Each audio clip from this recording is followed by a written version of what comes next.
My name is Joke Akinsomi. I'm the Director Training and International Cooperation at NILS. And rest assured that justice will be served throughout the course of this program. Thank you very much, ladies and gentlemen. A round of applause to warm up the hall. Thank you very much. Now, to set the tone or set the ball rolling for this event, shall I invite the chairperson of Conference Organizing Committee, Dr. Grace Duffield. Please, let's make it resounding, ladies and gentlemen. Make it resounding, please. We are the learned ones, aren't we? If you make it stronger, she comes faster. Thank you very much for the opening remarks. Dr. Grace, take it away. Thank you, delectable young lady. I beg to stand on the... Is it stand? I hope it won't break the protocol. Okay, no, it's fine. Okay, I beg to align myself with the existing protocol. Distinguished colleagues, esteemed members of the International Law Association, honored keynote speakers, respected delegates, ladies and gentlemen.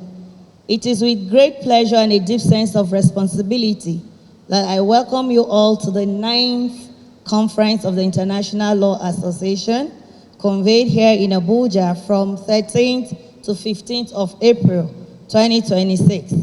We gather at a moment of profound transformation in the global order, an era defined by shifting economic alliances, evolving governance structures, and increasingly complex transnational challenges. Among these challenges, few as persistent, pervasive, and consequential as economic and financial crimes. The theme of this year's conference, Mitigating Economic and Financial Crimes Risk in a Shifting Global Order, the role of international law, is both timely and imperative. It calls attention to the intricate relationship between illicit financial practices and the stability, development, and sovereignty of nations, particularly those in the developing world.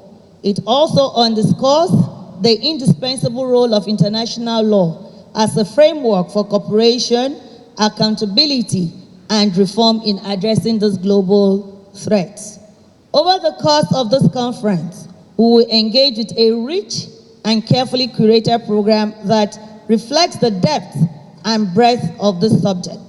Our keynote lecture, focusing on illicit financial flows and national development, will examine the drivers, structural challenges, and pathways toward effective multi-stakeholder solutions. This sets the stage for a broader keynote address that interrogates the impacts of economic and financial crimes on national development, with particular attention to the constraints and vulnerabilities faced by developing countries and the evolving role of international law in mitigating these effects. Our discourse will traverse critical dimensions of this theme. We'll explore the complexities of tackling transnational financial crimes in an increasingly globalized world, where illicit networks exploit jurisdictional gaps and regulatory asymmetries. We will examine the necessity of strengthening international legal frameworks and fostering more meaningful cooperation among states, institutions, and non-state actors. In the sessions, we turn to pressing questions of unilateralism and multilateralism within the emerging global order. This dialogue, particularly significant as the effectiveness of responses to financial crime depends not only on legal norms, but also on the political will and collective mechanisms that sustain them. Closely linked to this is our focus on transnational financial governance and policy coordination, where the alignment or divergence of national policies can either facilitate or frustrate global enforcement efforts. Central to our deliberations is the role of international law itself, its capacity to adapt, to regulate, and to provide preventive and remedial mechanisms in combating economic and financial crimes. In this regard, we will also look at asset recovery and proactive enforcement, which will invite us to rethink existing tools and to innovate in the pursuit of global financial integrity. We will also have the opportunity to reflect inward on the role of International Law Association itself in addressing illicit financial flows. This conference provides a platform to identify opportunities for collaboration, to strengthen networks, and to contribute meaningfully to both scholarly discourse and practical reforms. We will also be looking at our children, the students, coming up during the grand finale of the debate, centering on the theme of this conference, that is mitigating economic and financial crimes risk in a shifting global order, the role of international law. The debate went through several rounds and will be on the last day of this meeting, that is on Wednesday, that will come to tell us whether to go with it or not to go with it. And I can assure us that this conference is timely, necessary, relevant, and it is here to help us begin to think through, to be able to address the challenges and demands not only rigorous analysis, but also sustained cooperation, innovation, and commitment. As we commence this conference, I encourage all of us to engage actively, to exchange ideas freely, and to approach our deliberations with both critical insight and a shared sense of purpose. It is through such collaborative efforts that we can advance the shared sense of purpose and also advance the role of international law as a tool for justice, accountability, and global stability. Once again, I warmly welcome you all to Abuja and to this important gathering. I wish us all a productive, insightful, and impactful conference. Thank you. Thank you very much. Make it resounding, ladies and gentlemen. That was a very strong opening, you will agree with me. Another resounding applause for Dr. Grace Daffiel. We started strong. I believe we are going to finish strong. Now, moving on, ladies and gentlemen. She has mentioned the topic for the keynote lecture. And of course, to take us through that is former chairman, Independent Corrupt Practices and Other Related Offenses Commission, and coordinating director, Proceeds of Crime Management and Illicit Financial Flows Directorate, Nigerian Revenue Service. His name, of course, is Professor Bolaji Owason-Oye, Senior Advocate of Nigeria, OFR. I stand tall to bring you, Professor, to this top table. A round of applause, please, ladies and gentlemen. And to walk us through the antecedents of the keynote lecturer, permit me to call on Oludayo Olorunfemi, Vice President, ILA Nigeria, with his citation. A round of applause, ladies and gentlemen. Please, let's make it resounding, ladies and gentlemen. Are we an effective team?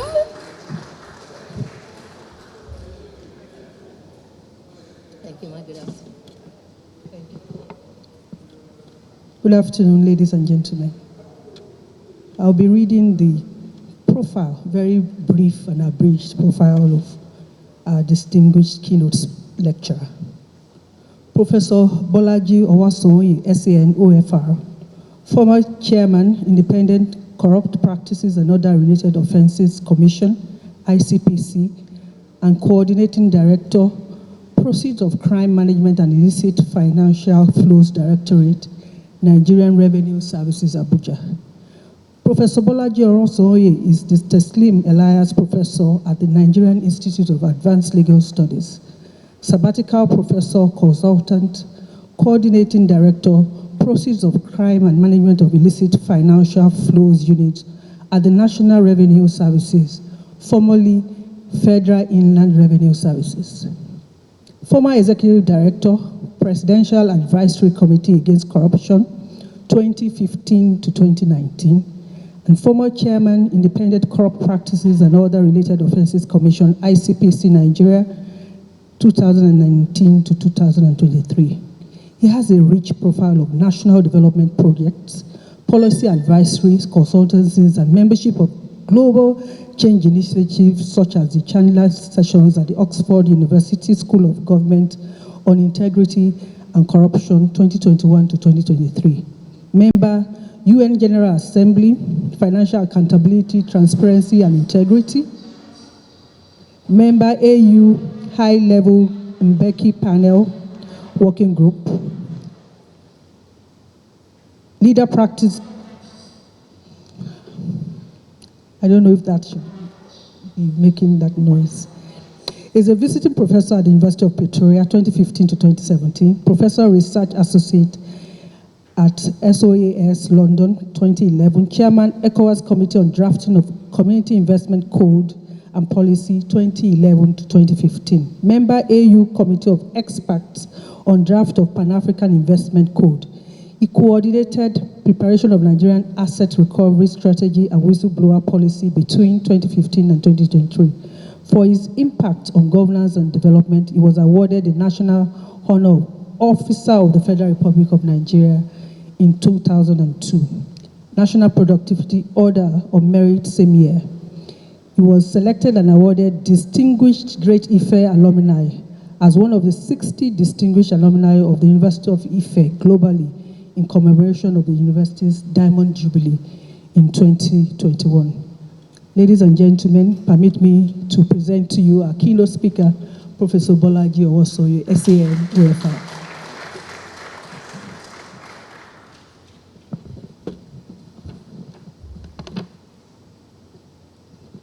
Distinguished President of the International Law Association Nigeria Branch, friends and colleagues, senior advocates who are here present, distinguished ladies and gentlemen, it gives me great honor to be invited to give a short keynote at this welcome reception of the 9th Annual Conference of the International Law Association. I'm quite delighted that Professor Olawi challenged me, although it was a challenge with a very long notice, so that reduced the tension and gave me enough time to reflect. I've been asked to speak on illicit financial flows and national development, drivers, challenges, and pathways for multi-stakeholder solutions. Every nation has a development story it is still writing. No country has arrived at the final chapter of its development. Advanced economies are currently racing towards AI supremacy and technological dominance. Emerging economies are seeking industrialization, infrastructure, and fiscal strength. What is remarkable and deeply troubling is that Africa, a continent of extraordinary natural wealth, human potential, and resources, continues to write a story of paradox. Abundant in access, constrained in outcomes, cloudy in development trajectory. Today, I want to speak to one of the most consequential yet under-prosecuted threats to development: illicit financial flows. IFFs, as they are called, they are not an abstraction. They are the difference between a functional public hospital and an empty shell. They are the infrastructure that was never built, the school that was never equipped, the tax that was never collected, money that belonged to our people drained away through legal, shady, less than equitable arrangements, regulatory opacity, and a global financial system that is too often designed to protect the extractors rather than the victims of the extraction. The development paradox. Nigeria produces oil, collects taxes, earns royalties. In absolute terms, these revenues dwarf what this country receives in foreign aid or direct investment or foreign direct investment. And yet, our infrastructure remains inadequate, our fiscal deficits persist, and our public debt grows. In 2024, Nigeria's FDI stood at approximately 1.3% of nominal GDP, a figure that the IMF itself describes as insufficient for an economy of Nigeria's scale.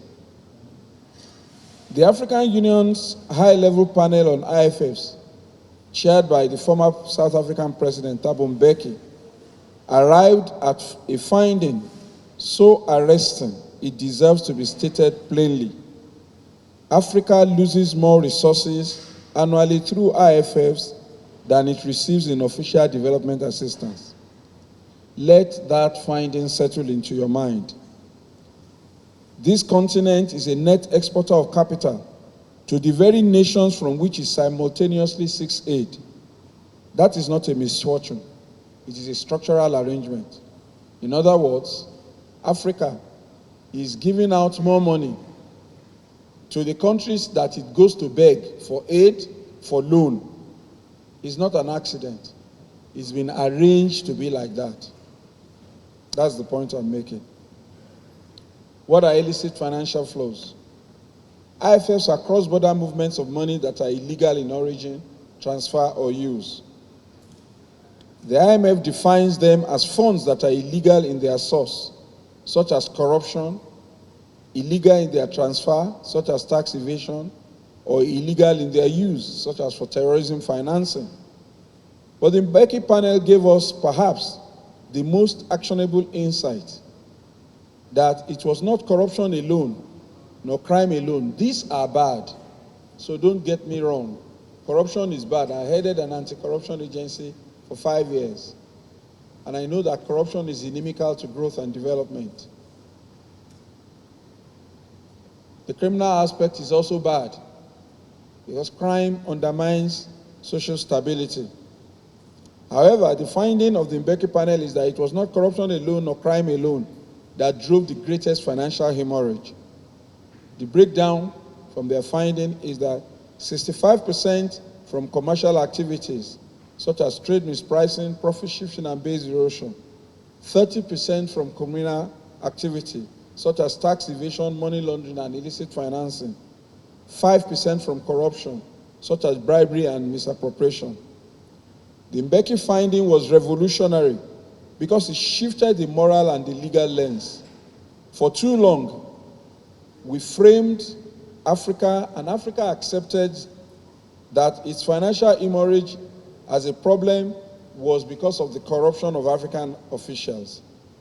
That narrative, however partially true, tends to absolve the architects of the global financial system. The real drain of Africa's financial livelihood and breath is from, it flows through spreadsheets and audited accounts and corporate financial statements, not in suitcases or boxes filled with cash. In other words, I want to challenge you to change your mindset. Corruption is bad, crime is bad, but what is really killing taking Africa's capital away are commercial transactions. What is the scale of the crisis? USD $1.6 trillion is lost globally to IFFs every year. Africa alone loses an estimated 88.6 billion annually, more than the entire continent receives in development assistance. 1/3 of Africa's private wealth is held offshore beyond the reach of our tax authorities. Nigeria in particular loses staggering sums. Conservative estimates put the annual hemorrhage at USD $18 billion, largely from tax evasion, profit shifting, and trade misinvoicing. Over a decade, Nigeria is estimated to have lost $178 billion to tax evasion alone. Our tax to GDP ratio sits at approximately 13.5%, far below the African average and far below what is needed to finance our national infrastructure aspirations. To be clear about what this means in human terms, every $1 billion lost to IFF is a hospital unbuilt, a generation underserved, a debt deferred to our children. IFFs do not merely reduce fiscal space. They corrode public trust, deepen inequality, fuel insecurity, and reward illegality at industrial scale. What is the machinery, or what are the mechanisms through which this extraction is done? How do we lose this money with our eyes wide open? First, Allow me to name the mechanisms plainly, because understanding them is the precondition for addressing them. I'll just pick a few. 5% or lower, or zero. So low or zero tax havens. The goods and the services are real, the prices are fiction. Secondly, trade misinvoicing. This is the largest single component of IFFs. Exporters under invoice, importers over invoice. The difference disappears offshore. Developing countries lose an estimated USD 160 billion annually through this channel alone. Nigeria's Money Laundering Act of 2022 and the National Single Windows Project launched just a few weeks ago are recent steps taken in the right direction to address these anomalies by digitizing and integrating trade processes to reduce this opacity. Point 3, tax havens and financial secrecy. Approximately 30% of global financial wealth is held in tax havens. Oxfam has documented this extensively. These jurisdictions do not merely offer low taxes. They offer the architecture for hiding, for anonymous shell companies, for opaque trusts, for nominee structures. And critically, Western governments and Western banks have been knowing participants in this architecture. The Mbeki panel said this directly, and we must continue to repeat it. Last point I make in this area is the lack of beneficial ownership records. Many jurisdictions lack comprehensive registers of beneficial owners of companies and trusts.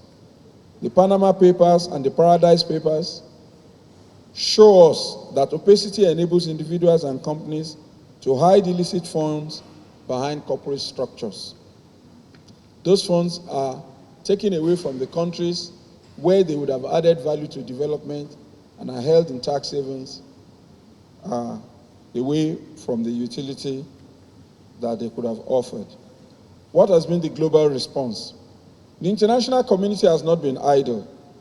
Let me briefly survey the landscape of responses, because understanding them helps us understand both the progress made and the work that remains.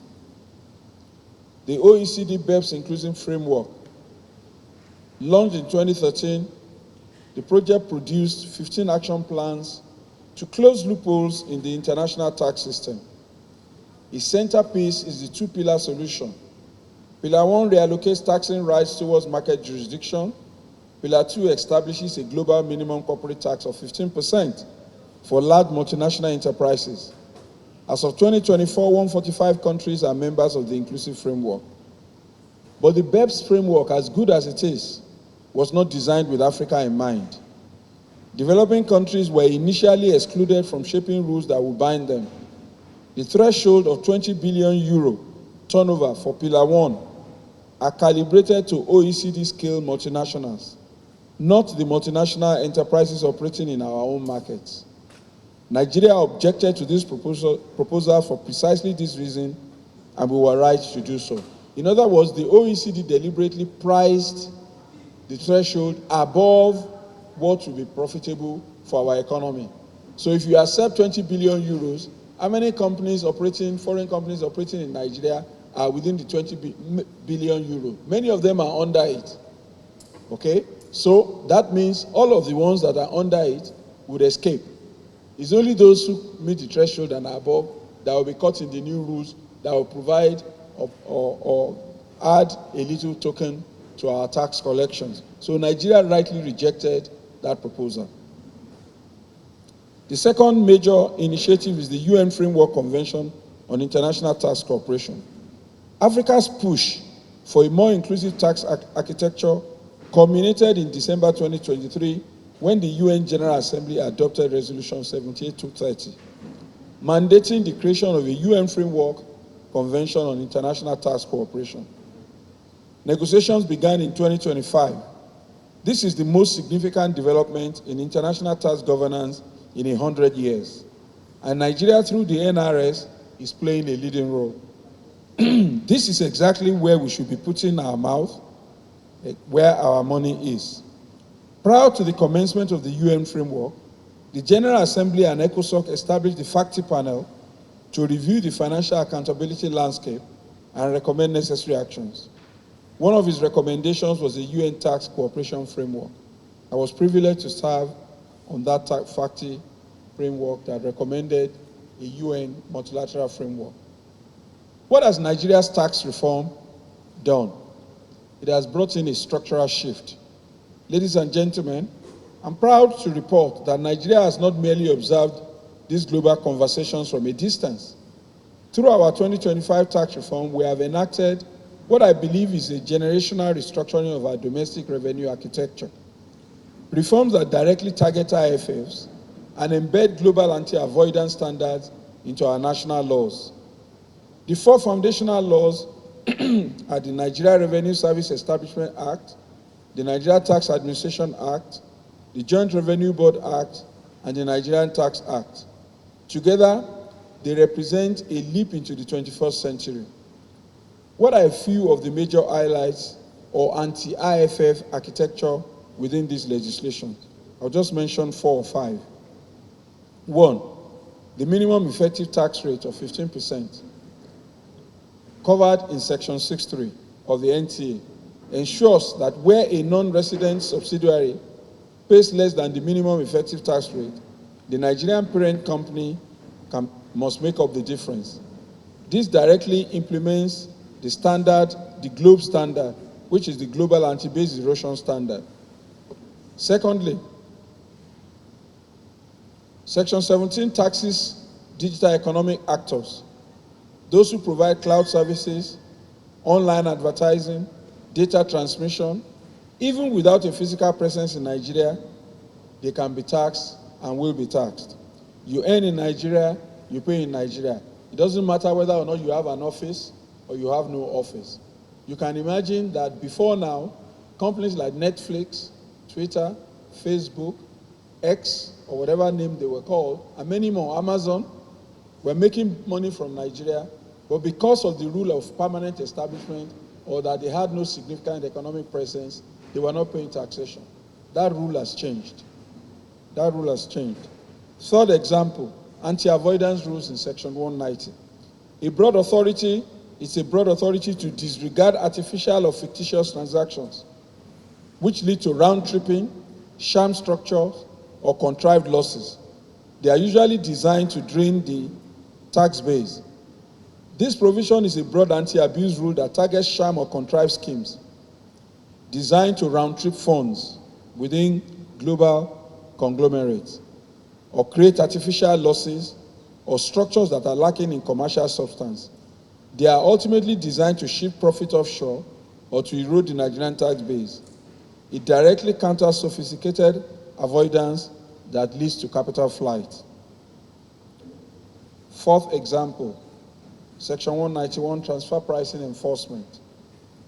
It is now mandatory for arm's length reporting and adjustment authority to ensure that related party transactions cannot be used to shift profits offshore anymore.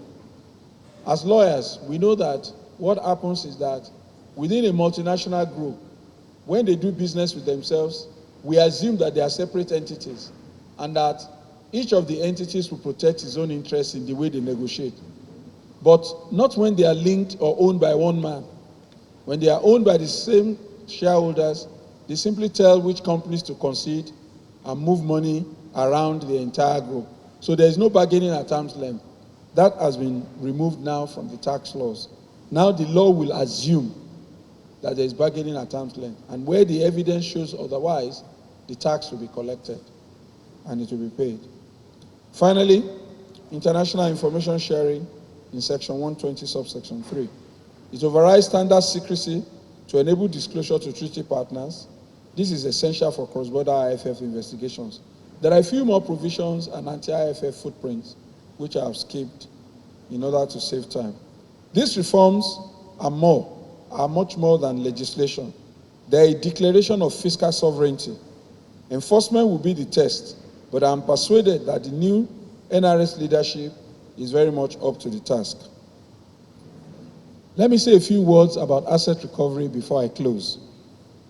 Addressing IFFs is not only about stopping future losses. We must also reckon with what has already been taken. Asset recovery is not a peripheral concern. It is a matter of reparative justice and development finance. And I say this not as an abstraction, but as someone who has sat at the table where these negotiations actually happen.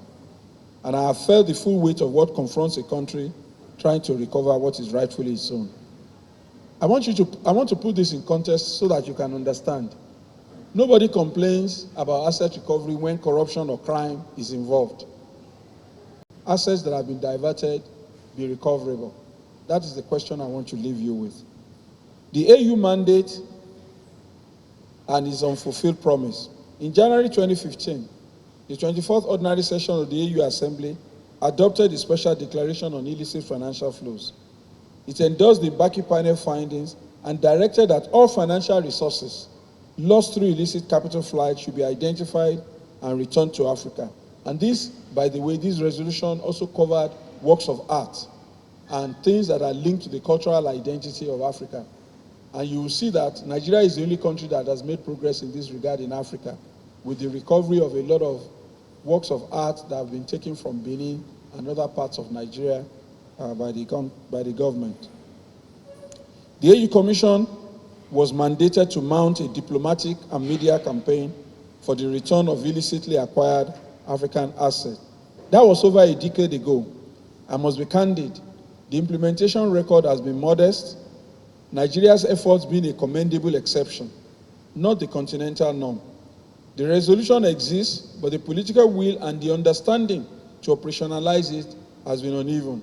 About 2 or 3 years ago, I was invited by a few countries in Eastern Africa to ask me the ominous question: how is Nigeria doing this recovery? We don't even know what you people are doing. How do you identify what to recover? How do you know where it is? How do you go about it and recover the money? I could not travel to their country, but we had a very healthy virtual conversation about what to do and how to go about it. In 2017, the African Union adopted the theme "Winning the Fight Against Corruption, a Sustainable Path to Africa's Transformation." It appointed President Buhari of Nigeria as champion, as anti-corruption champion. One of the key objectives was to develop the Common African Position on Asset Recovery, which was eventually adopted in February 2020.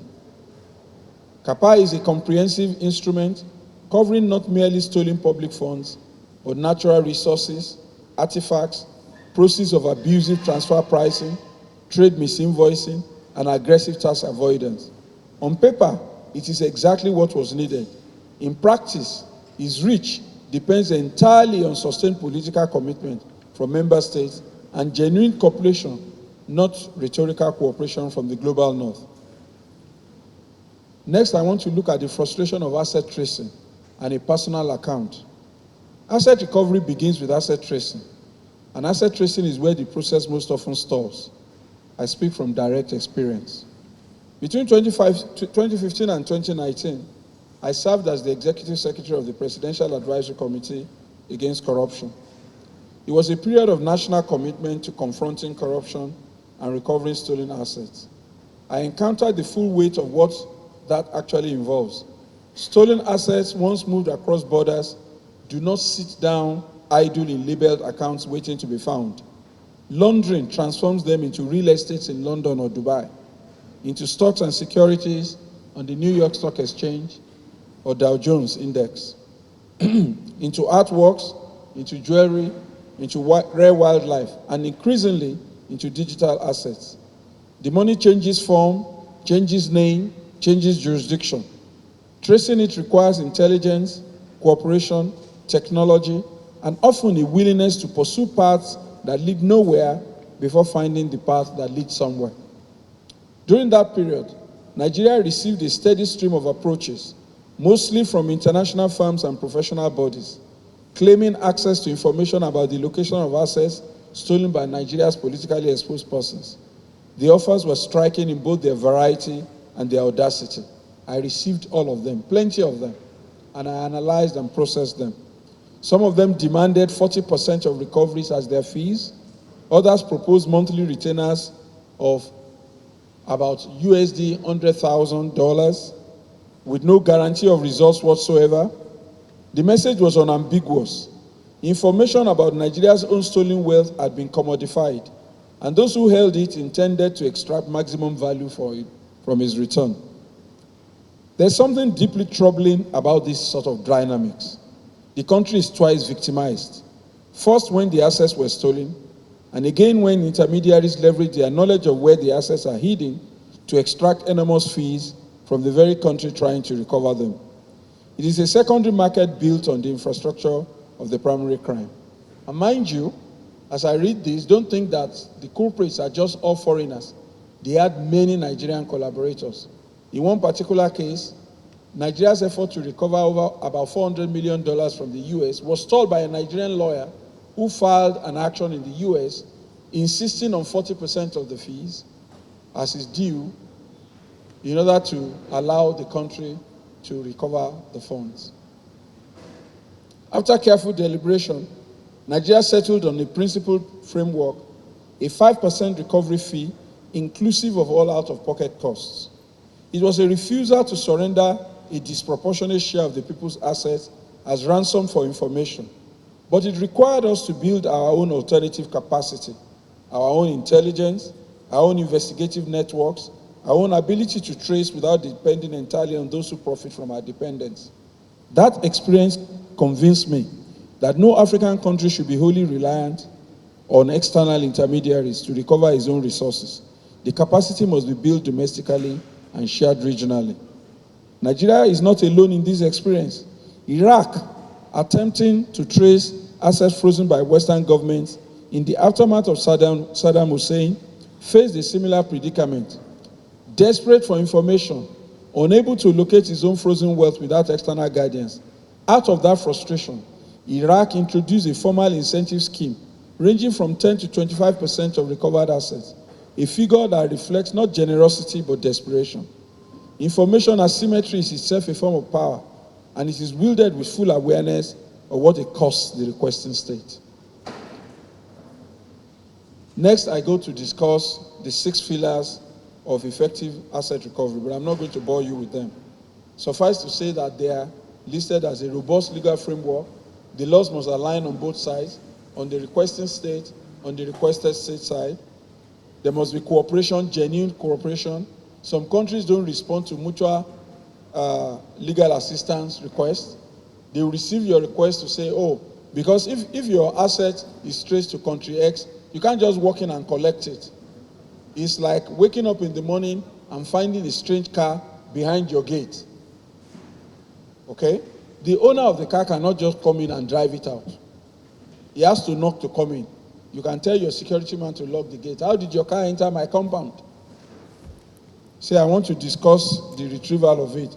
And you say, sorry, let me wake up first. Come back tomorrow. Come back next month. You can do anything to frustrate you. So there must be honest and genuine international cooperation.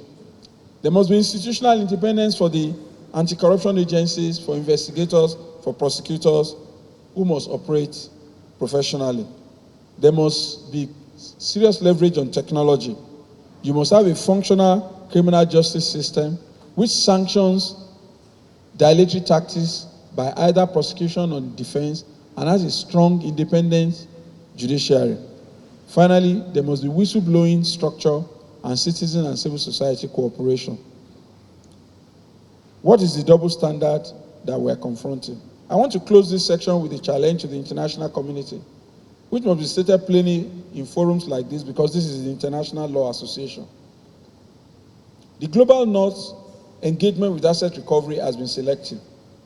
There has been genuine, if imperfect, cooperation and action around corruption and organized crime. In other words, if the solicitation for assistance is around corruption and crime prevention, the enthusiasm is higher. But, like I said, the bulk of the money we're looking for is around commercial transactions, which is also recoverable. The remaining about 70% from tax evasion, trade misinvoicing, aggressive avoidance, and abusive transfer pricing receives conspicuously less urgency and cooperation. Why? Because in those cases, the beneficiaries are not anonymous criminals. They are named corporations with headquarters in major Western capitals. They are named financial institutions managing trillions in assets. They are named jurisdictions whose governments sit in the same rooms as ours at multilateral negotiations. CAPA explicitly covers this full spectrum, and the AU's 2018 call to international partners covered asset lost to abusive transfer pricing, trade misinvoicing, tax evasion, aggressive tax avoidance and double tax, money laundering, smuggling, trafficking. We should hold our partners to that full breadth, not merely the politically convenient subset of it, which focuses on crime and corruption.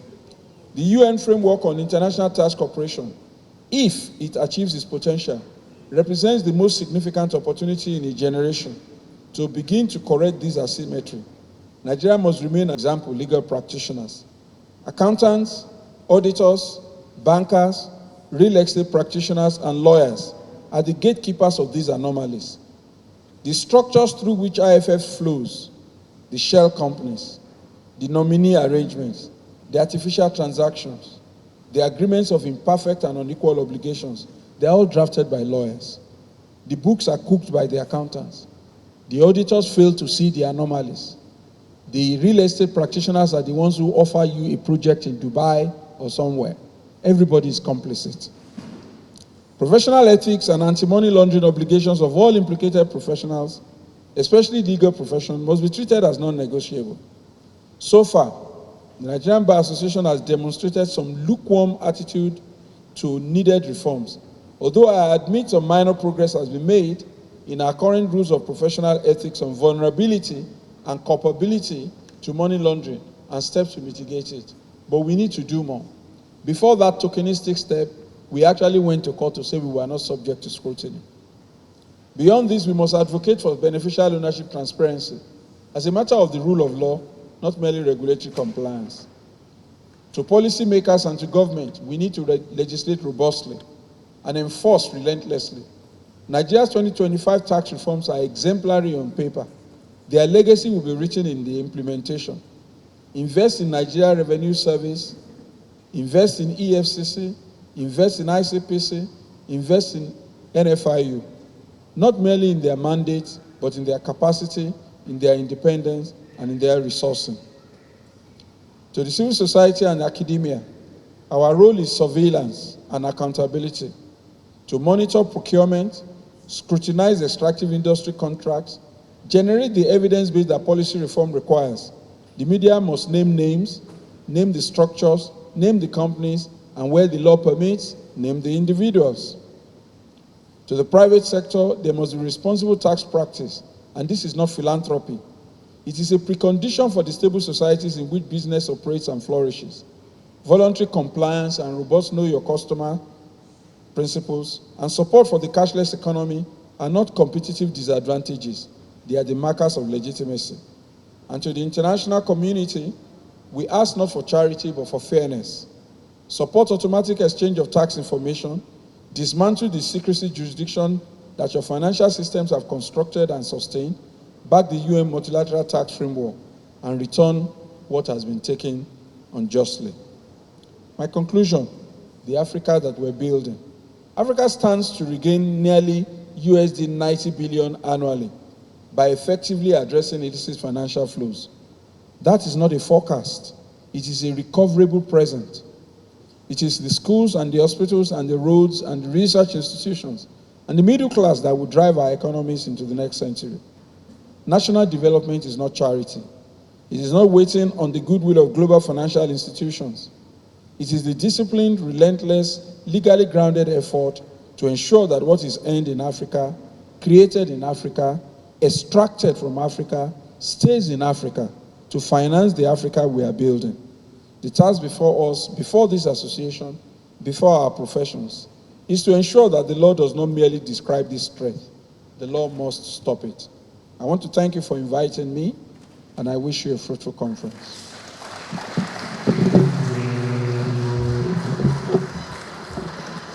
Thank you very much, Prof. Another resounding applause, ladies and gentlemen. Thank you very much indeed. Professor has generated some call to action, ladies and gentlemen. we all must act beyond being onlookers, but brave hearts that keep the conversation going and match words with action. And you will agree with me that Professor Bolaji Owason-Oye is a beautiful mind indeed and a positive spirit to this society. Thank you very much, Prof, for the value you bring. Another resounding applause, ladies and gentlemen, because before we go to the next item on the agenda.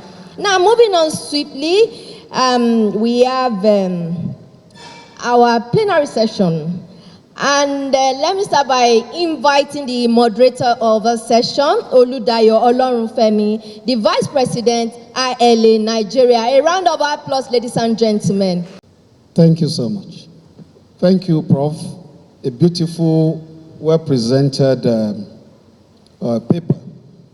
But I want to ask this question, Prof. I've gone through most of your arguments why also there. And when I mentioned there where you were last, before you become super consultants now. But on a more serious note, when we go into this issue, I have seen situations where you mentioned the lawyers, those who are practicing this and all that. It seems to me that you point more accusation fingers to our profession, which you also belong to. And you will know that in our profession, we always give that bit of, yes, an accused person is presumed innocent until it's proved. It's already proved. It's not proved guilty immediately. That's in our situation. So, no matter how patently clear illicit funds that have been driven as gone, we've drafted, he is entitled to defense. And in being entitled to defense, certainly, certain issues will come up. From the prosecution, he lays down what has happened. The defense will also try to say, no, this is not what. In most instances, from most of the arguments, you look at it from the moral end much more than the fact that such a person is entitled to defense, whether rightly or wrongly.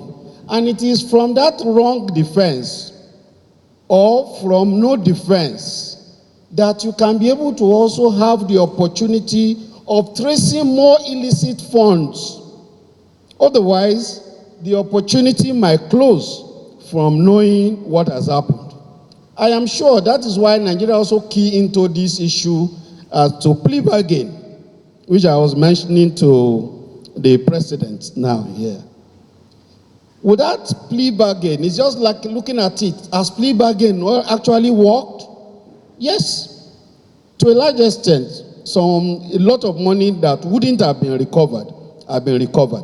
A lot of information about recovery has also been known. A lot of opportunities to also be able to also block this chain has also been seen. Because it's also better to block than allowing it to happen. So, just opposing what I have said since morning, the simple question would be, what other methods, apart from blaming lawyers, do you think Nigeria should utilize? Thank you, sir. So maybe it's high time we can also advocate for the review, because I know you played a great role in these laws, but you forgot to push for the commercial angle. How can we now recover funds that has to do with some sharp practices arising from commercial dealings, so framed, if it does not have the clear coloration of crime? Because law enforcement agencies, the mandate is very clear. There must be a crime before you can invite the EFCC and ICP to come in, strictly say so. So I don't know how we can navigate this, apart from the Proceeds of Crime Act, which itself also goes back to a crime, because what is unlawful activity, there must be a crime, so to say. So if it happens in the commercial setting, where people use smart, financial engineering, smart financial tools, transfer pricing, and all this you've mentioned, and they are not crimes, so to say, what then is the hope? How do we go about it? What would you now suggest? Maybe like in terms of policy reforms, so that maybe we can take off from there, from where you stopped. We can also push and make recommendations, maybe when we have the opportunity, to engage the National Assembly in order to help this work, which is a national assignment. Thank you. Thank you very much. The last intervention, please. Any other question? I believe Professor may wish to respond at this point. Thank you very much for the interventions. I'm used to being told that I criticize my constituency more. I think that the fact that I'm a part of the constituency shows my concern about our failing reputation. It's not really that I criticize the lawyers more. It is that if the lawyers don't get it right, we defend everybody else. We assist everybody else. If lawyers don't get it right, the larger society will struggle to get it right. Paradoxically, virtually all other professional bodies swiftly deal with professional misconduct except the legal profession. And I stand to be corrected. Whether it is doctors, engineers, accountants, some of the things that we tolerate and we will drag forever in court, they've dealt with it quickly. I did mention that we've made some progress because the legal profession initially resisted the anti-money laundering framework entirely initially. But the rules of professional ethics of 2023, I think, now have a whole chapter, and the MBA is actively trying to sensitize our colleagues. So we're moving, but we cannot deny the fact that we are part of the problem. And this is globally, we're not the only ones. And when people cite other countries, oh, Canada resisted it, blah, blah, blah, blah, do we have the same level of integrity in that society? Do we have it here? We don't. So we also have to be culturally sensitive to our own environment. That said, I do not override by criticizing my constituency. I do not override constitutional principles of presumption of innocence and all those things, as my learned Sikh brother knows. Plea bargain, I subscribe to plea bargain completely, provided it's within a legal framework, which already we have. So I think that we need to ground the implementation of our professional ethics properly. And recently, the MBA, this thing is like a virus, it spreads. The MBA had to issue a statement recently, trying to caution lawyers from the role they are playing in electoral process and constitutional and democratic process. I've written papers on some of these issues. Lawyers file action to stop a government from coming into office. Lawyers file action to upset an election that has been without regard for the implications for stability.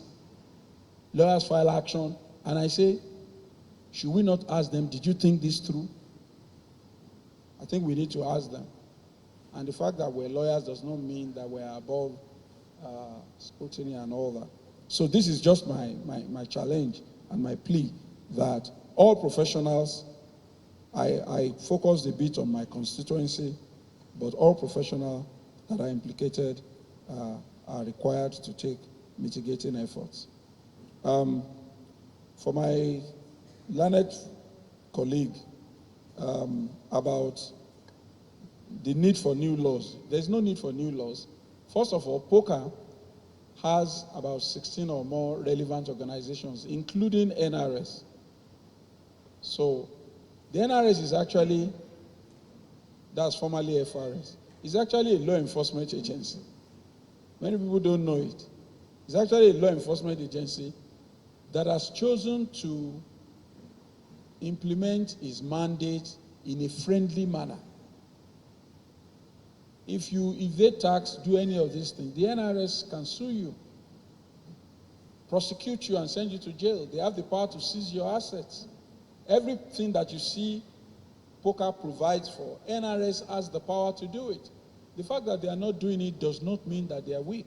They have chosen, in principle, that voluntary tax compliance is usually much more effective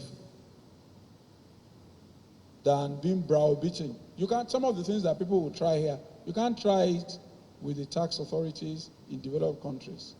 I mean, you all know the story of Al Capone, a gangster who shot people in public. They could not prosecute him for anything else but for tax evasion.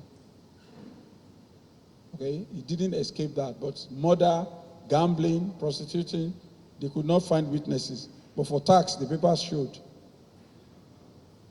So, well, that's the law. So I think we should understand that. So there's no need for new laws. All of the examples that I give, which is why I gave some examples in the new law, they have been prohibited by law. So if you violate it, NRS can prosecute you.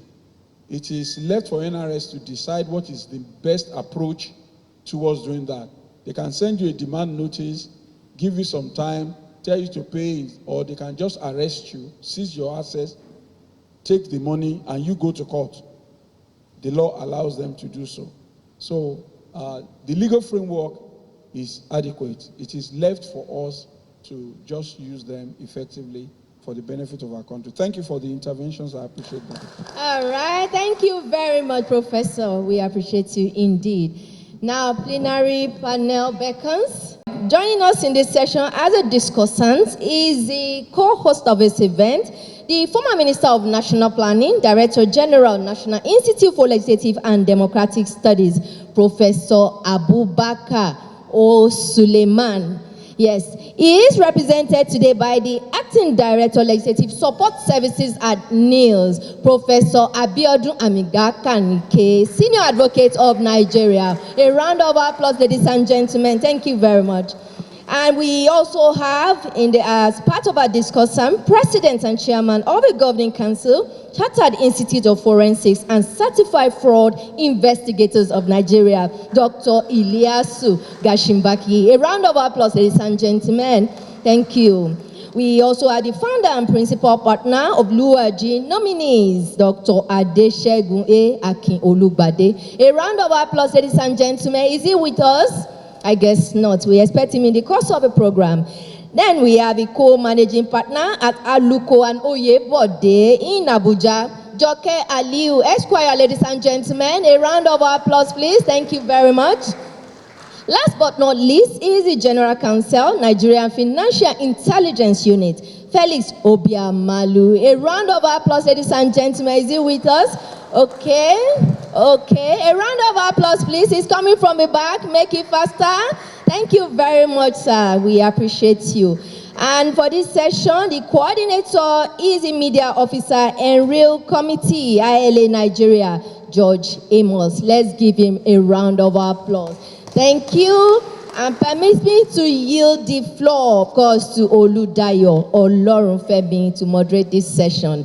Take it away, madam. Thank you very much. Thank you. Do we have mics for the speakers? Thank you. I was just remarking to my colleague that was sitting with me that the keynote speaker has already done the panel, and that I really wonder what we'll be talking about.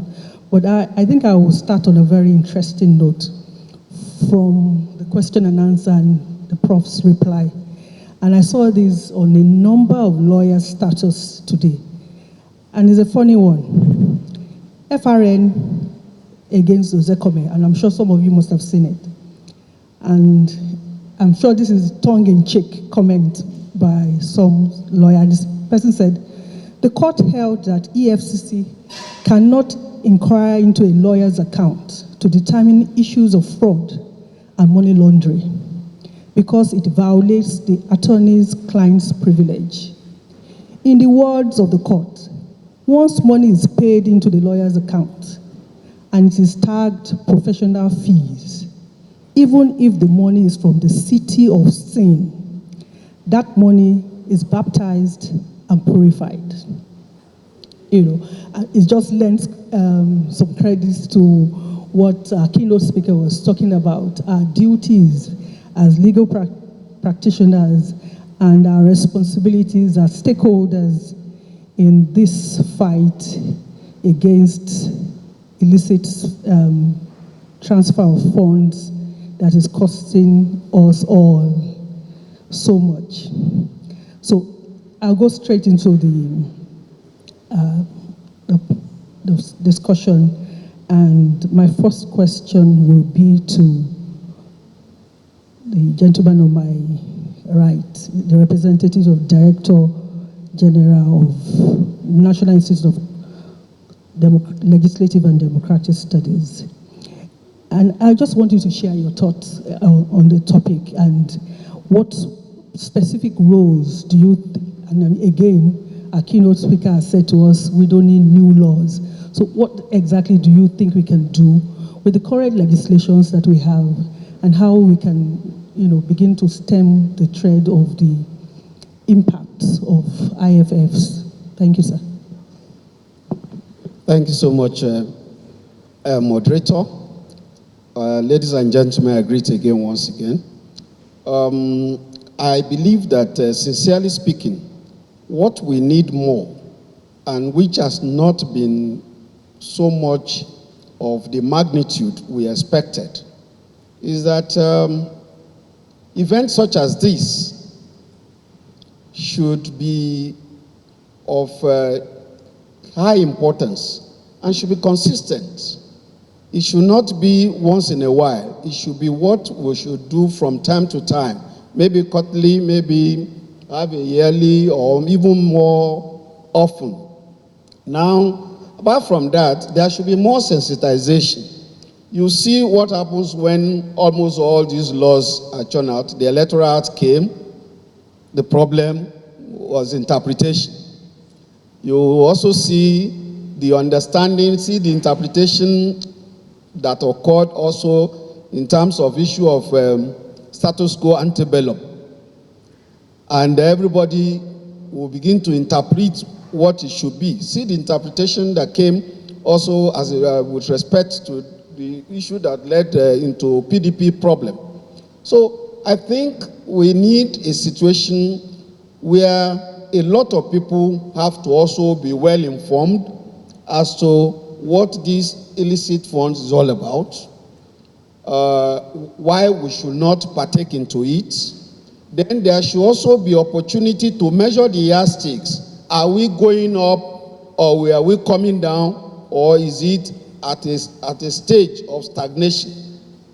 If we are moving, then we should also know what are the key drives upon which we should move towards.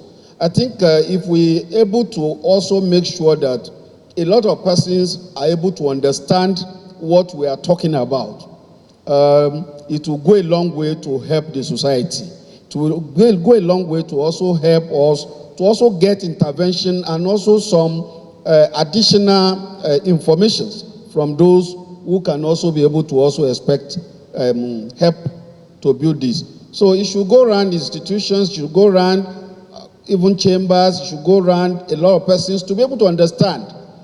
For now, if you ask some persons, in fact, immediately you say IFF, they will just be looking at what are you talking about. If you say illicit itself, they will also be looking at it. In fact, some people will look at illicit as anything dealing with EFCC.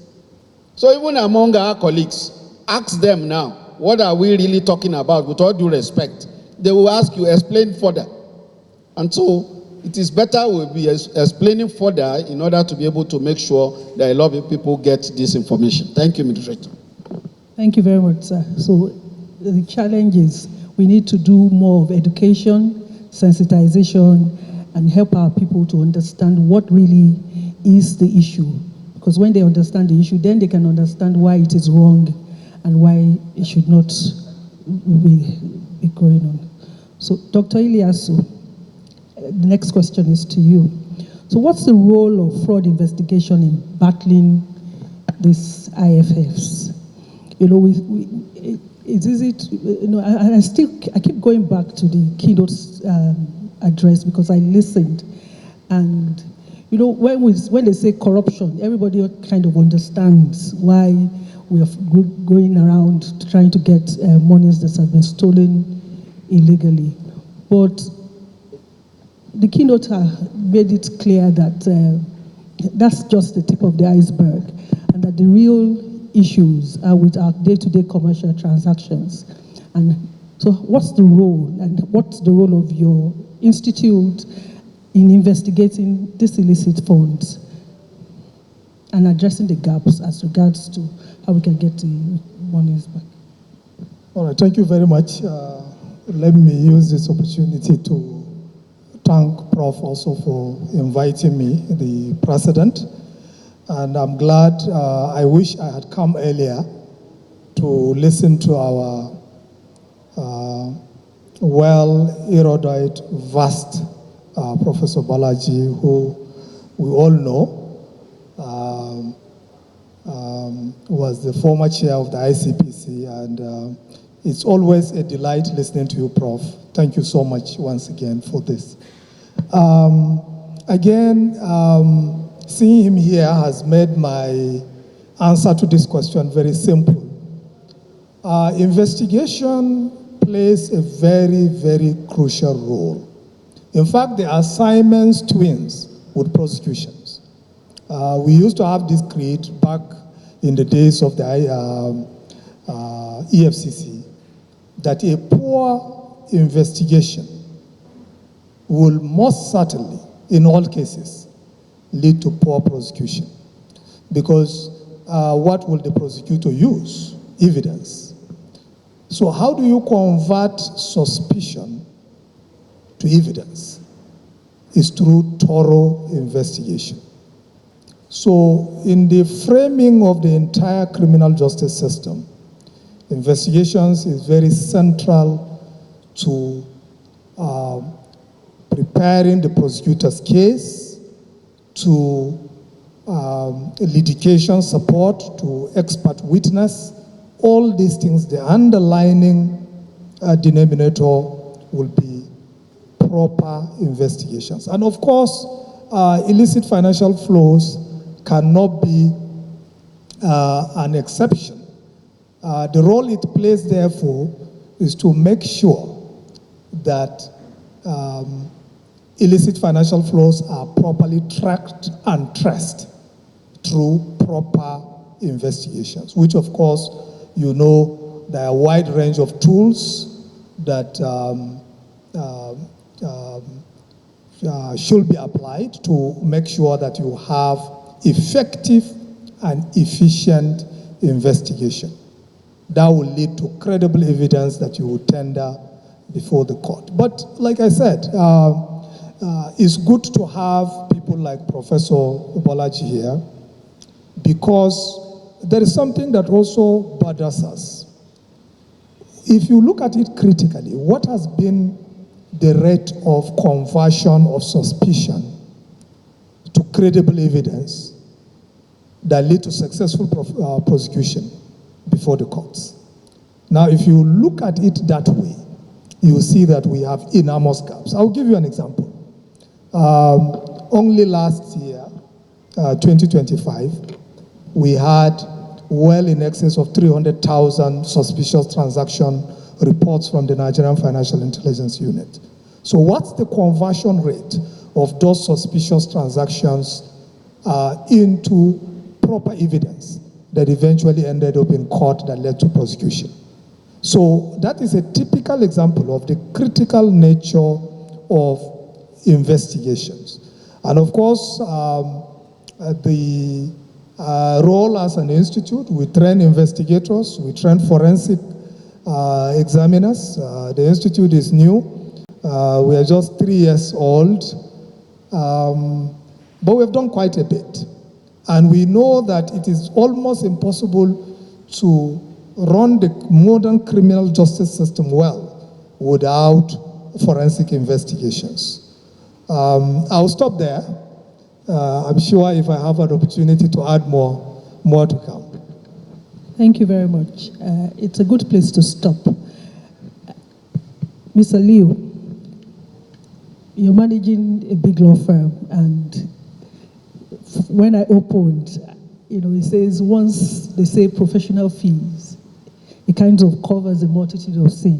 What role do you think, not just as a lawyer now, and not just as someone managing a big firm, what role do you think lawyers should play? So, Dr. Ilyasu had talked about proper investigating and prosecution. Due diligence. What's your take? Okay, I think that I would like to maybe pick up first from the keynote speech. Beautiful speech. Thank you very much, sir. But maybe I want to speak a bit for the profession, for lawyers. I expected that. Yeah. And sometimes it's important to also see the dilemma that lawyers face, when it comes to AML obligations and reporting of suspicious transactions. So one of the things you said, sir, just now was that you had over 300,000 reports, STRs. I was waiting to hear from you the conversion rate, but you didn't share it. And so when it comes to reporting, for instance, the threshold for reporting is suspicion, is reasonable suspicion. And the question for the lawyer really is, how do I really balance as a lawyer? How do I balance my obligations of confidentiality to my clients and the obligation to report a suspicious transaction, especially given that the threshold is suspicion? So walking away from the transaction is easy. I can walk away from it and say, well, there are some red flags here, and I won't do this. But reporting the transaction is another thing. And that's why I think that lawyers have, for the longest time, resisted that obligation to report. First, when it appeared in the Money Laundering Act 2011, and then it reappeared in 2022, and now again it's appearing in the RPC Chapter 2. I think every lawyer agrees that there is need to, control or participate in ensuring that we nip this in the bud. But these ethical dilemmas still remain, and the question is, how do we really balance it? As a lawyer, if I report a suspicion that turns out not to be a conversion, right? What would happen to my clientele at the end of the day? And honestly, these are questions that lawyers ask themselves, even outside of, this obligation that we very well recognize and respect. But let me now go to your question, Dayo. So I think the role of lawyers when it comes to illicit financial flows, our role is not static, right? And one of the things the keynote speaker also said is that, the majority of these cases come from commercial transactions and not even come from corruption, as many people would think. And when it comes to commercial transactions, I think lawyers have about the first interface or very early interface with commercial transactions, either in form of due diligence when you're onboarding your clients, or maybe when you're working on a transaction itself for a client and you're participating in the due diligence for that transaction. And it's at that point that you begin to notice certain red flags, right? Because you're looking at the beneficial ownership, you're trying to also uncover the source of funds to see how legitimate it is. So at that point, I think you would describe the lawyer's role as a gatekeeper, right? So lawyers are gatekeepers because at the very infancy, lawyers can intercept illicit financial flows even before they enter into the mainstream financial system. So that's one function. I think the other function now stems from when there's violation, right? And so when there's violation, the question is, okay, what's the role of lawyers at that point? Are we still gatekeepers or are we now enablers, right? And at certain times, you find that lawyers are actually enablers we have special skills, so we know how to, build a web of, a veil, so to say, such that you cover up the real ownership. And the same skills that are required to legitimately protect privacy are also deployed to cover up fraud. So there's a context in which lawyers may also be perceived as enablers. And I think the third role of lawyers now happens post the event, when it has actually occurred. And you now begin to either want to prosecute or you are tracing the asset. And I think, sir, you spoke already about investigation, and lawyers participate actively in the process of investigation. They participate actively in asset tracing, in matching the assets to the crime. They participate also in areas of prosecution and in several other areas. So I think there are several opportunities for lawyers. And I think that the interesting thing also is the evolving role of lawyers, especially as we begin to deploy artificial intelligence, into AML. I think sometime last month, CBN also came up with a set of rules mandating, financial services to incorporate automated systems and AI into tracking, anti-money laundering issues. And so that sort of changes the dynamic and the role of lawyers, because lawyers will now begin to shift from people who actually conduct the due diligence per se, to maybe architects of the AI structure. So lawyers may be required to look at laws, translate them into actionable commands, and so that the engineer, for instance, can then code them and put them into the AI. Lawyers may have to also decode the reasons why AI flags a transaction, and of course justify that flagging. So to me, I would say the role of lawyers continues to evolve over a period of time, and we must just keep pace with what's going on. Thank you. Thank you very much. I think one thing that I can take away from your contribution is the fact that everybody as stakeholders must all be on the same page and not see each other as we against them. Also, emerging areas of law will be AI, such that example you just gave now, if something is coded and you put your transaction in that process, it automatically flags it without even you, the lawyer, having to initiate anything, such that the backlash of loss of clientele, loss of revenue doesn't come to you. It's obvious even to the client that this was triggered automatically because there's a process that's been set up to, pick up things like that. So that's an interesting one. I would be going on to Mr. Felix now. And the question is very simple. Dr. Elias talked about a lot of reporting, and you work with intelligence. What's the role of intelligence and reporting, and how will that lead to prosecution, and how we can stem the IFCs? Because now a lawyer has come and saying that, well, there's a thin line. I know I'm able to pick up the red flags, but sometimes I also have to protect my client's confidentiality. But you deal with intelligence gathering. How then can we marry that role of, as a lawyer with intelligence, with reporting, so that we can then actually be able to say, yes, there is a crime here and we need to prosecute? Thank you very much.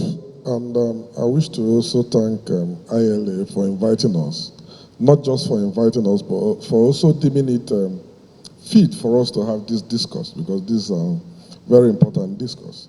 I am tempted to chip in a word or two on the issue of lawyers and STRs, but I have to warn myself, because in settings like this, once you go into that, it tends to distract us from the discussion. So the only thing I will say on that is that I am in total agreement with the keynote speaker. And as a fact, as of today, lawyers are filing STRs. The FIU and the NBA Anti-Money Laundering Committee has come up with a reporting platform, and lawyers are registering and filing. So the issue of whether lawyers file STRs or not, is odious as of today. Those who refuse to do so are going to be left out of the box. So having said that,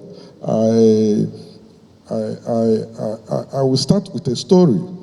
I am also conscious of the fact that the keynote speaker had reiterated the fact that most IFS majority of IFF happen outside the criminal terrain. However, I want us to consider this kind of this scenario. A development project was conceived, approvals have been gotten, money have been approved and disbursed. On paper, everything looks flawless, but on ground, there's no project. There's no road, there's no hospital, there's no water, but money has been disbursed. And these funds have crossed the border through multiple accounts, layer transactions, and shell companies. Before questions will be asked, they've gone. Of course, we know with the innovations in technology today, it takes a second to move funds across the border. So, generally within this field, we say follow the money. But what happens when you can't follow the money? When the money had gone? What happens? So, this shows how important this discussion is. It's not just a technical topic. It is a foundation to national development and security. And I will circle back now to your question on the issue of financial intelligence. Financial intelligence is a strategic national asset. It's not just for economic development, it also helps in national security and stability of the financial system. And the slogan now is intelligence-driven investigation and prosecution and conviction. Prof made heavy weather of the issue of asset recovery. And it is very important because without asset recovery, the deterrent nature of sanctions will be lost. Remove asset recovery, there will be no deterrence in sanctions. Because apart from crimes of passion, all other crimes are actuated by motive and profit. So if the perpetrator is allowed to retain the profit, it has whittled down the deterrence nature of sanctions. Again, and so also IO6. What it means is that when these reports get to the FIU, by the way, the operational independence FIU that Nigeria set up pursuant to the NFIU Act of 2018 has strengthened the framework, enhanced capacity and credibility within the system, and also improved our ability to proactively disseminate intelligence. And what it means in practice is that when we receive these reports, we evaluate it, we analyze it, and we disseminate based on crimes established. Because by nature, they are all suspicious. Suspicious based on a criteria. But not all suspicions will ultimately lead to investigation. So if you have 300,000 STRs, it does not mean that you are going to have 300,000 investigations. It does not. It's at the level of filing, they are still remain suspicious until otherwise. Again, the issue of corroboration. Having an FIU has also enabled Nigeria as a country to form part of the Egmont Group, which has given us leverage on a platform that has 182 countries. And it also makes it easier for us to exchange information and intelligence at the global level through the Egmont Secured Web. And then the issue of technology. We have leveraged technology enough to be able to even analyze the 300-something thousand STRs. So these are some of the opportunities. But again, there are challenges inherent in the system. There are challenges. Prof and my colleague Juliet talked about the beneficial ownership, the opacity of beneficial ownership. It has limited our ability to even see the collaborators of these assets. And then the capacity gaps. There are capacity gaps. The emerging technology developments in the world has brought us to where we are today. We talk about crypto, we talk about bitcoins, stable coins. It's no longer the traditional naira that you know. And we talked about trade-based financial crimes, and all this requires specialized skills. So there's need to also build capacity. And most importantly, the gap between intelligence and investigation. If there is no intelligence-led investigation, there is a possibility that there will be no asset recovery at the end of the proceedings. Because it is intelligence that we detect the assets, trace them, and repatriate them. So when there is a gap between this, it usually ends up halfway. So what the data, intelligence, action, and then measurable impact. That is what intelligence and investigation is all about. Thank you. Thank you very much. Before I let you go, I'm not letting you go. I was just, you mentioned something that I think is very critical, the gap between intelligence, and I want you to expand on that. What do we need to do? How do we scale up so that we just don't whistleblow or make reports or do compliance? What then comes out of it? So it's not just another thing that we do. Okay, first and foremost, for there to be a gap between intelligence and investigation, it points to a capacity gap. There is a gap between the investigators understanding the intelligence. There's also, on the other side, because it's not one way, the analyst understanding what the investigator needs for his investigation. So we need to bridge that gap. And without bridging that gap, it continues to hamper investigation. It's not basically an issue of whistleblowing, because intelligence itself is covert operations. They are information and data gathered without an overt act. So it's not necessarily a question of whistleblowing, but it must be gotten from somewhere, even from the open source. It's the ability to align it with investigation, which also leads to prosecution and possible conviction.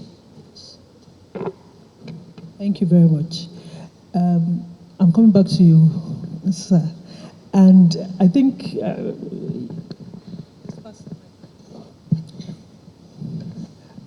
I see that you've been itching to make some contributions, and I would just say the panel is going to be running up shortly, and I would say, yes, your last words. What do you think, apart from telling ILA that this should be a more regular occurrence, more on sensitization and educating the general public and lawyers and all that, what's the role of your institution, the National Legislative and Democratic Institution? What role do you guys play in all of this? And then also share your last words as we begin to round up the panel. Thank you very much, moderator. The first role that National Institute for Legislative and Democratic Study ought to play is what they are playing today by collaborating with the International Law Association. And we're collaborating internationally inside this hall and within our premises. That's the first. Because they say, unless you try to beat the drum, nobody else will beat it for you. And even if they beat it for you, if you don't dance it, nobody will dance for you. So I think we have done very well along this line. Our president, thank you for this opportunity. And Professor Ladan too, thank you for this collaboration. A fantastic one. We thank God. And he's already successful. That's the first one. The second one is that any day, any time, I give it out to everybody within the space of what we are discussing, including our president, including stakeholders with respect to these illicit funds that we are talking about. that on your own, you can call on the institute any day, any time to assist. One, we can facilitate how what you have drafted as a proposal can become a bill. We have that opportunity because we could draft here, make it to move to the National Assembly, assuming there are areas which the law has not been able to cover. You see, sometimes there are some policies which you know that are not working as policy. Translate them into law. That's what we're trying to do in aviation too now. Once you have a policy and you believe that people can just think or override it, you can also look at the law, especially issue of illicit funds. You know, life is going in an astronomical way as far as AI, digital system, and all the rest are concerned. So from time to time, these laws are supposed to be rejingled, and we are there from time to time. Even if you cannot go directly to the National Assembly, because if you go to the National Assembly and even submit private bills, which is a proposal, you send any other thing to them. Once they see that it is, in fact, from time to time, I can tell you that 80% of what is going in the National Assembly in terms of bills, in terms of what laws are chalked out, is from these needs. And we are doing very well. And I'm not seeing anybody clapping for us, especially those of us who are here. I'm sure if you clap for me, you are not clapping for, you are clapping for the DG because he has worked very well. Now, aside from that, we also do one fundamental thing which is key. We do a lot of research. We don't just bring out bills and push to the members of the National Assembly because this is the engine room. We also go into the research, evaluate even the bill, and we can even draft the bill and tell the legislature, sorry, this bill may not fly, and this is our reasons. This bill ought to fly. This is our reason. And when bills fails in the National Assembly, we come back here and look at why it fails. We also have collaborations with NGOs and members, stakeholders. So from time to time, we are really working. In fact, up till the time when I have to arrive here, I was still working on what to send back to the National Assembly, which the DG must see before it eventually gets to the National Assembly. Thank you very much. Thank you very much. Thank you for promoting the Institute, and thank you for all the good work that you are doing at the Institute. Dr. Ilyasu, your last words. But before your last words, how are you going to convert all this, your 300,000 plus reports into? All right. Thank you so much for that. So let me start with the conversion. I think what is needed there, like he said, which I agree with him, is not all STRs that will require investigations, but that would mean that there is sufficient intelligence not to proceed, because otherwise the implication of every STR is a suspicion, is to convert it into evidence that will be tenable in court. So we will have to see more interagency collaboration between the NFIU, the law enforcement agencies themselves in terms of timely sharing of this information. And of course, making it a little bit more transparent than it is currently. Because again, law enforcement are very, very territorial. They work in silos, and sometimes it's not helpful. So those barriers need to come down. I'm glad that Prof is in our midst. I'm sure these are barriers that, while he was at the ICPC, were things that were familiar. So that is on one side. So it's not one thing that there's no silver bullet as to how that conversion will happen. So that's one. The second thing is that we also need to understand that in the grand scheme of things, everybody is affected in one way or the other by the idea of free flow of illicit financial flows. And unfortunately, who do you find at the center of all these things? They are professionals, lawyers, accountants. They are the people at the middle of it, at the center of it, at the end of it, and at the beginning of it.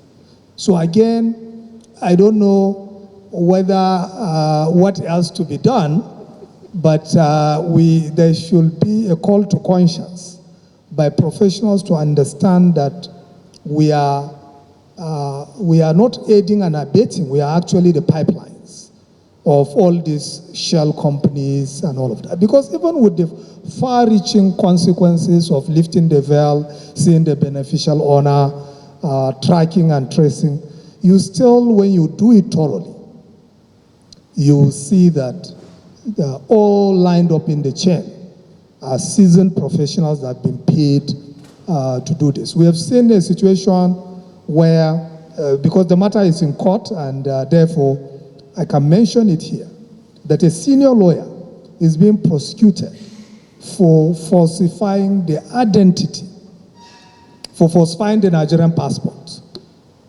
on a property in London. So if we can see that level of, even at the level of people that are in the inner bar, coming so low to that extent, so it should worry everybody. So I think that's what I want to say on that. And then at the institute level, for us, recently we had an engagement with the MBA, and the idea of talking to MBA, and then of course now good handshake with the International Law Association, we want lawyers to understand the far-reaching benefits of working with the institute to refine your evidence, to provide litigation support, to work together to strengthen our democracy, make sure that we tackle issues of money laundering and illicit financial flows and all the things that are within the purview of forensic reach. So, and I think that was a very, very fruitful conversation. And I would like to suggest that, Prof, I think this will be the beginning of multiple handshakes that we'll have together to see how we can deepen engagement in this area. Thank you very much. Thank you very much, Dr. Ilyasu. Mr. Liu, I would rather not put you on the spot, so I'll just say, what are your last words? Two things, really. I think first is, and I know that someone has already mentioned the need for sensitization, right? But I don't think we can overemphasize it because it's extremely important. So even for organizations, and for instance, financial organizations, sometimes for them, it's a two-edged sword, right? So on the one hand, there's this possibility that the regulator will penalize them for not complying with AML requirements. On the other hand, there's also the risk of private claims from individuals or clients or customers in the course of trying to comply with AML regulations. Some customers feel that it is overbearing or an invasion of their privacy. So I've been involved in a case, and I know I have one of my colleagues sitting in the room, so it's going to be quite familiar with that case, that went up to the Supreme Court and arose from a financial services attempt to comply with AML regulations. And this was just a situation where a bank was trying to validate the identity of a customer. And that thing went to court, from High Court to Court of Appeal to the Supreme Court. So How many years? maybe about 15 years. In fact, it is still on, right? So that shows you sometimes, what, the financial services and other stakeholders actually go through. And that's why I say this, it is important to sensitize so that people understand why they need to comply with these requirements. So that's one. And the second also is even with the stakeholders and the professionals. And the importance of, I think it's a mindset shift that we need so that compliance issues and IFF issues are not seen as, it just tick the box, a compliance burden. But that we know that these are existential issues even for organizations. Because when you hear of some of the global IFFs that have occurred, and you see what happened to the organizations, then you know that there are existential issues for the organization and even for our country, for the economy itself. So those will be my parting words. Thank you. Thank you very much. Thank you. Mr. Felix, last words. Yes, before my last words, I need to clarify that not STRs need to be turned into investigation, not STRs. And it's clear that STRs are analyzed. There is this called defensive filing by some financial institutions and reporting entities. So when you hear 300,000 STRs, some of them are filed defensively. I'm under the law to do this. I'm doing it, yeah. So, December 2024, the NFIU issued a guidelines on STRs, and that is aimed at improving the quality of STR. It's not just the quantity, we need an improved quality. And the danger of having 300,000 plus STRs is that because you've been inundated, you may not be able to see the ones that you need to look at. So if the quality improves, you know that the STR that is coming have the essentials, and you look at them. And for the legal practitioners, we have also worked on a guidance to get them understand how and what they should look out for in filing STRs. But my last word is, combating IFF is everybody's, it's not just for the law enforcement or those of us within the field, it's for everybody. And to improve that kind of networked response, because the organized criminals are also networking. So we need to have such collaborative response. And we are on the verge of having our own PPP platform that will bring in private sector stakeholders who are at the gate. My colleague said lawyers are gatekeepers. The private sectors are the custodians of the data. They are the first point of detection of these things. They own the data. The public sector, where I belong, have the enforcement power and the platform. So coming together of these two bodies to share intelligence outside and beyond what is obligatory. Because if it is obligatory, it is fulfilling all righteousness. But let's have a PPP platform that will be driven by voluntariness, understanding and agreement that we need to come together to work to stabilize the financial system and improve our financial integrity. If we have that, it will be easier for us to combat IFF. As long as we have siloed approach to combating it, we will continue to create gaps. And the bad actors will always take advantage of the gaps and escape justice. Thank you.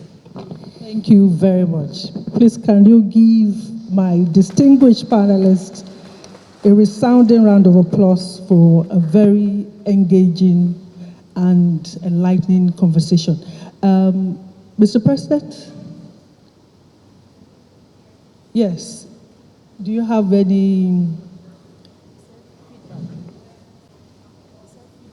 Okay, yes, feedback from the audience. Thank you. I can see one hand up already.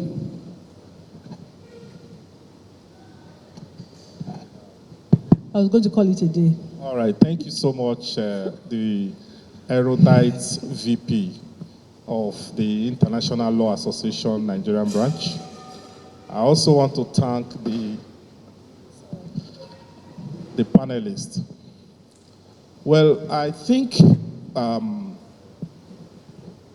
all of these things are about training and retraining of lawyers.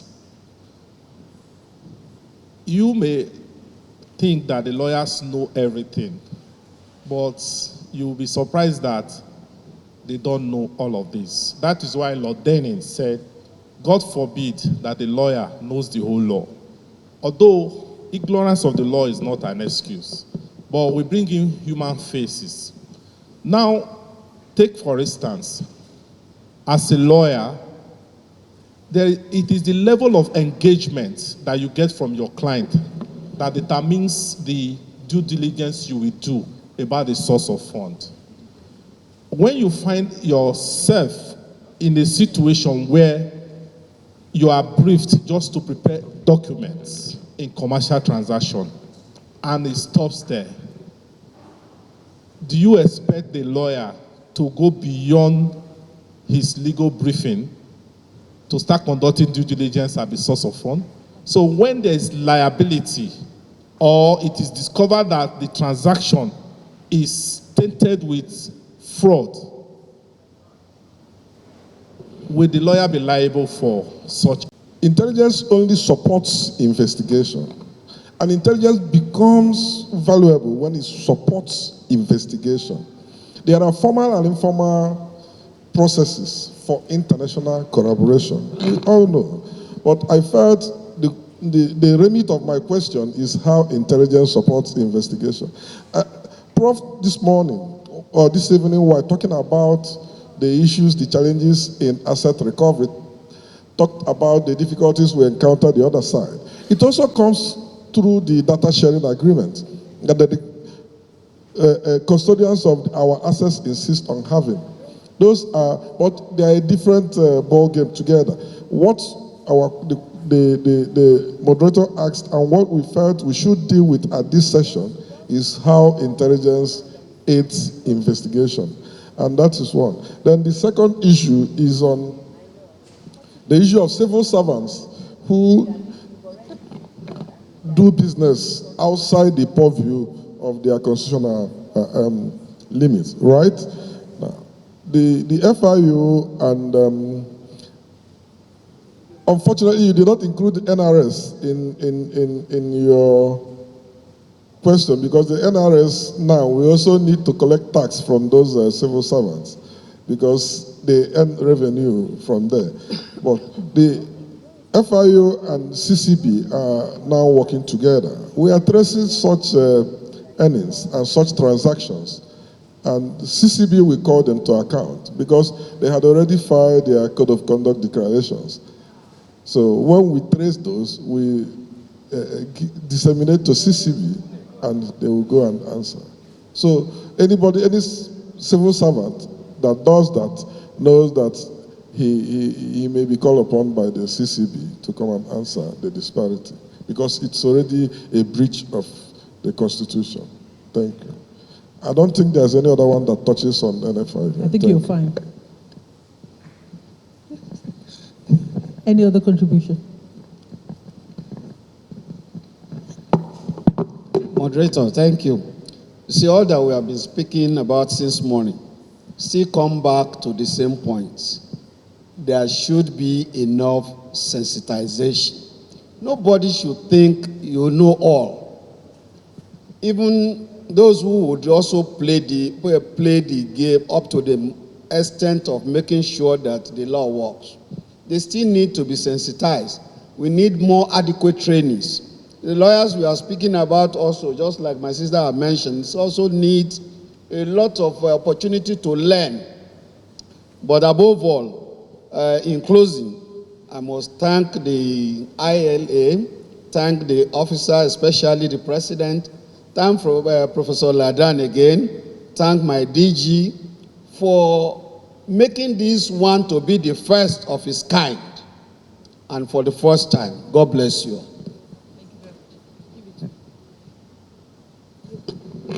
Any contributions to the questions we saw? Okay, so I think we can call it a day. Yes. Do you have any presentations? Thank you very much, Madam Oludayo. Another resounding applause for the team, ladies and gentlemen. Thank you very much. And at ILA, we value intellectualism. At this point, our discussants have poured into us. It's time to give back to them. So at this point, this session is going to be taken by Professor Damilola S. Olawuyi, Senior Advocate of Nigeria, President, International Law Association, Nigerian branch. Thank you very much indeed. The boxes, if you may be wondering, contain academic materials and plaque, not money, please. You may wish to open for our audience to see. Definitely not money. They are plaques just to appreciate the discussant. So at this point, we do a group photograph with the discussant. All right, then we also invite the keynote speaker to join this photo opportunity, please. Professor Bolaji, please join us upstage.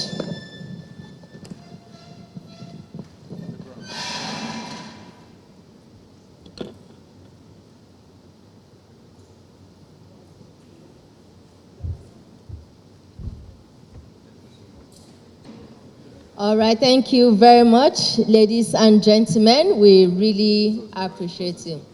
Yes. Okay, the closing speech beckons, and to do the honors, we have again Professor Damilola S. Olawuyi, Senior Advocate of Nigeria, President, International Law Association, Nigerian branch. A round of applause as he takes the closing remarks. Let's make it lively, ladies and gentlemen. Thank you. Thank you very much, our wonderful host and compare, for a good job done. We have had a wonderful evening, so we will not, in fact, we've had a long day. Let me start by acknowledging the representative of the Director General of NILS, Professor Abiodun Amuda Kanike, Senior Advocate of Nigeria, Acting Director of the Department of Legislative Support Services. I want to acknowledge our distinguished keynote speaker, who has blessed us with his wealth of knowledge and experience, Professor Bolaji Owasanoye, Senior Advocate of Nigeria, OFR, and the Coordinating Director of the Proceeds of Crime Management and Illicit Financial Flow Directorate, Nigeria Revenue Service. If you agree that he has delivered a powerful keynote lecture, please give him a round of applause. I want to hear it loud.